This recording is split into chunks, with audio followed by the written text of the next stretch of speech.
England v Scotland, June 1977. Wembley Stadium, 50,000 Scots invade Wembley Stadium for a never-to-be-repeated total takeover by the Tartan Army. At the time, England were the dominant football hooligan force, but Scotland were quietly making inroads into that domination with regular journeys south en masse, such as Rangers at Villa Park and Newcastle and Celtic at Burnley, where the stands became a battlefield. But this was England's home ground. Surely there couldn't be a complete takeover here, of all places. Celtic and Scotland fan Will tells us his story. I was a 17-year-old on my first ever venture south across the border. My mum actually thought I had popped to the shops, but here I was on a train to London with 3,000 other Scots. The day will forever live in my memory. It was Saturday the 4th of June 1977. All of us had heard of the stories of previous invasions into England. The Rangers taking Villa's Halter End in 76, Rangers again at Newcastle in 74, my own team Celtic terrorising Burnley in 74. Then there was Scotland's previous forays into England for the previous home internationals. All massive Scots invasions of England, and all now steeped in legend, passed down from father to son and all that. As we crossed the English border, a massive cheer went up in the train. My stomach lurched with the enormity of the situation. Enemy territory from now on. I tried to get some sleep, but woke after 20 minutes when one of my mates puked up all over me shoes and had to be carried to the disgusting toilets.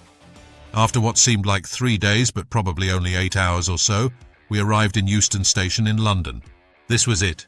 We were getting off the train in enemy territory. We were sure the English hooligans would be waiting because they were famous throughout the world. But what appeared before me was unforgettable. Hundreds of tartan-clad Scotsmen, many already pissed, even though it was early morning, were singing a deafening Scottish anthem. We caught the tube to Trafalgar Square, and another incredible sight befell me.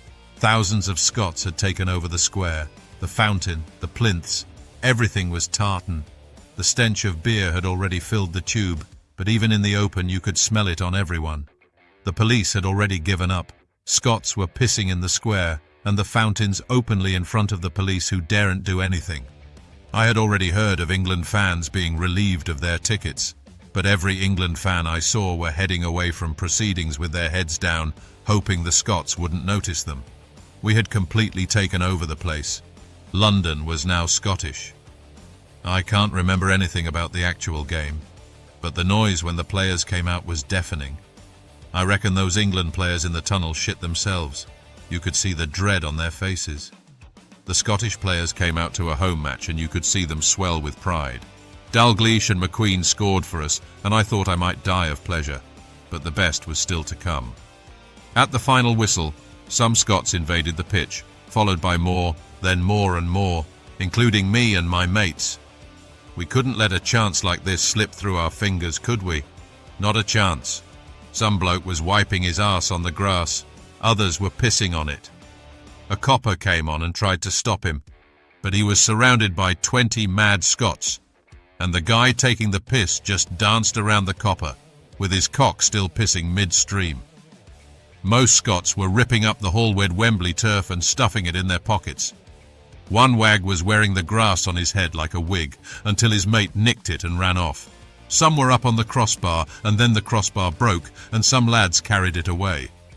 I believe they were seen outside in Wembley Way still carrying it. People were ecstatic, some were crying with emotion. It was carnage. I had never and have never seen so many happy people in one place. It's a memory that will stay with me until I die.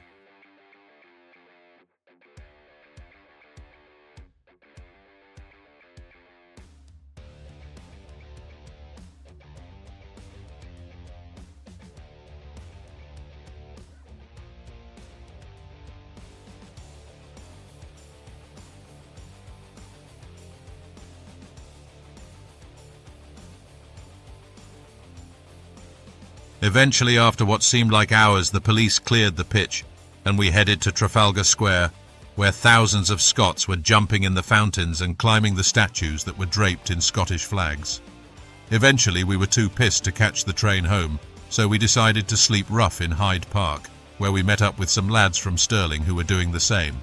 I awoke the next morning with the dreaded hangover. Me and Steve only had £1.20 left, so it was time to go home. I rang my mum from the phone box and she said, "You've been down to bloody London, haven't you?" Once I confessed, she said, "I'm so proud of my wee bairn." And that made my day. It really did. She's gone now, my old mum, but I will always remember this one conversation with her, especially when she asked me if I managed to collect some turf for her. She was over the moon when I told her I had. I heard that 3 penalty spots were on sale in Aberdeen soon after the match. 3? There's only 2 on the pitch. I have had many nights reminiscing about that day, remembering the noise, the smells, the feeling of being indestructible.